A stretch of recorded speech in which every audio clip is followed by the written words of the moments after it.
নবনির্বাচিত প্রধানমন্ত্রী তারেক রহমান সরকারি বাসভবন হিসেবে রাজধানীর হেয়ার রোডে অবস্থিত রাষ্ট্রীয় অতিথি ভবন যমুনা বেছে নিয়েছেন।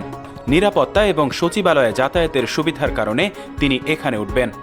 বর্তমানে যমুনায় অবস্থান করছেন সাবেক অন্তর্বর্তী সরকারের প্রধান উপদেষ্টা অধ্যাপক মোহাম্মদ ইউনুস। গৃহায়ন ও গণপূর্ত মন্ত্রণালয় জানিয়েছে তিনি ২৭ ফেব্রুয়ারি ভবনটি ছাড়বেন। কিছু সংস্কার কাজ শেষে প্রধানমন্ত্রীর বসবাস শুরু হবে।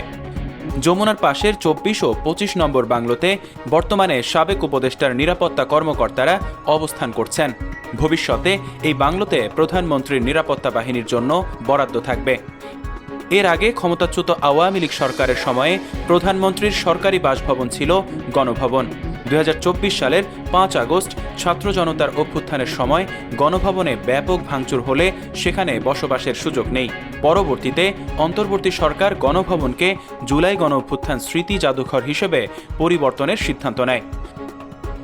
গত বছর গৃহায়ন ও গণপূর্ত মন্ত্রণালয় একটি কমিটি গঠন করে রাজধানীর বিভিন্ন এলাকা পরিদর্শন শেষে যমুনা ও হেয়ার রোডের ২৪ ও ২৫ নম্বর বাংলোকে প্রধানমন্ত্রীর বাসভবন হিসেবে সুপারিশ করে। ওই সুপারিশের ভিত্তিতেই যমুনা চূড়ান্তভাবে নির্বাচিত হয়েছে। ডেস্ক নিউজ, অগ্রযাত্রা প্রতিদিন। অগ্রযাত্রা প্রতিদিন, নির্ভীক প্রত্যয়ে উজ্জীবিত।